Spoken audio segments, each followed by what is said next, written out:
Hey y'all, welcome to another episode of Readful Things, where I show you some super cool stuff that I think I have. And by I think it's super cool. Not that I think I have it, because I do have it. Otherwise, what would I be showing you? If you can't tell, I completely wing these intros every single time. Nothing is scripted here, unfortunately. So, I'm going to show you a super cool thing I got from Black Crow, which, as you know, one of my addictions. I love all their stuff. I don't even know if I'm going to be able to lift this book up, to be quite freaking honest. It's King Sorrow by Joe Hill. It's the Black Crow version. Look at the freaking pages. You cannot tell me that's not gorgeous. This is going to be one of those that I have to set on like my bedside table and read in sections, because it is such a chonky, hefty girl. And I'm going into this completely blind other than reading the synopsis. So I'm going to go ahead and read that to you guys, and then we'll go look at the rest of the book like I like to do. Be careful what you wish for. Bookish dreamer Arthur Oakes is a student at Rackham College, Maine, renowned for its frosty winters and beautiful buildings. But his idle and burgeoning romance with Gwen Underfoot is shattered when local drug dealers force him into a terrible crime, stealing rare and valuable books from an exceptional college library. What? That is illegal. Trapped and desperate, Arthur turns to his closest friends for help. The wealthy, irrepressible Colin Wren, brave, beautiful Alison Schreiner, the battling twins Donna and Donovan McBride, and brainy, bold Gwen. Together they dream up an impossible, fantastical scheme that they are scarcely imagine will work, to summon the fabled dragon King Sorrow to kill those tormenting Arthur. I'm starting to notice a theme here, and I'm kind of liking it. But the six stumble backwards into a deadly bargain. They soon learn they must choose a new sacrifice for King Sorrow each year, or one of them will become his next victim, unleashing consequences they can neither predict nor control. This promise will, over the course of 4 decades, shape and endanger their lives in ways they could never expect. I got chills on reading that, so that's going to be a super, super, super good freaking book.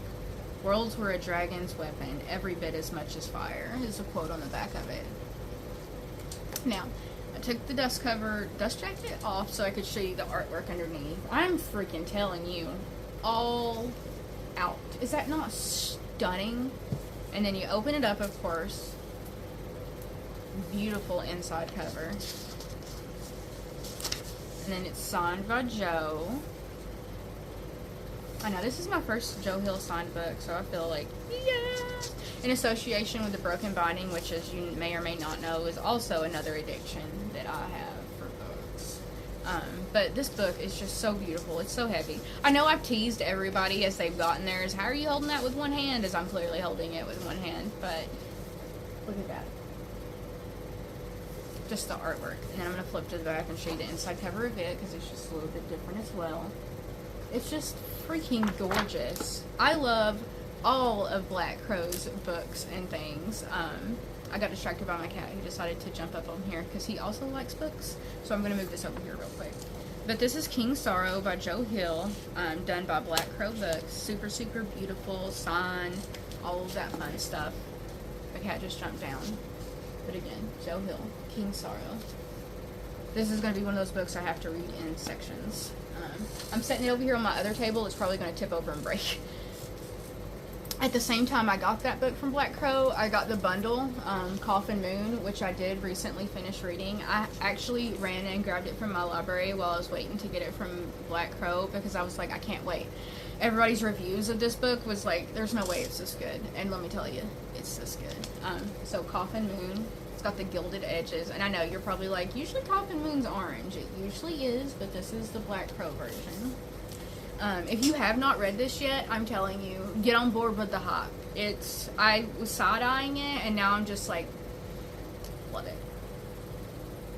In the winter of 1975, Portland, Oregon, is all sleet and neon. Dwayne Miner is back home after a tour in Vietnam, a bartender just trying to stay sober, save his marriage with his wife Heidi, and connect with his 13-year-old niece Julia, now that he's responsible for raising her. Things aren't easy, but Miner is scraping by. Then a vampire walks into his bar and ruins his life. And I know, every time I've read that, I start making the joke about a vampire, a priest, and then a werewolf walk into a bar. But, I mean, anyway. When Miner crosses John Varley, a killer who sleeps during the day beneath loose drifts of earth and grows teeth in the light of the moon, Varley brutally retaliates by murdering Heidi, leaving Miner broken with guilt and Julia filled with rage. What's left of their splintered family is united only one desire: vengeance. So begins a furious, frenzied pursuit across the Pacific Northwest and beyond. From grimy alleyways to desolate highways to snow-lashed plains, Miner and Julia are thrust into a dark orbit of undead children, silver bullet casters, and the bevy of broken men transfixed by Varley's ferocity. Everyone's out for blood. Gritty, unforgettable, and emotionally devastating, Coffin Moon asks like what will be left of our humanity when grief transmutes into violence, and when monsters wear human faces, and when our thirst for revenge eclipses everything else.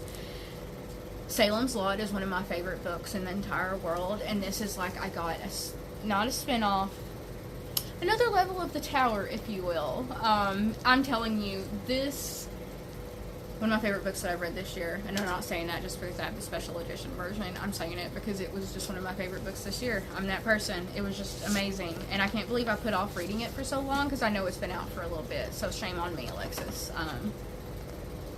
Coffin Moon by Keith Rosson. I'm so sorry if I mispronounced your name. I butcher everybody's name. I've got a basic last name, so that's the only thing I got to go. That's my only. You have a really cool author photo. And I'm going to say that as somebody that thinks that nobody has a cool author photo, because if we've seen them, let's be honest. Super cool gold. Super cool gold.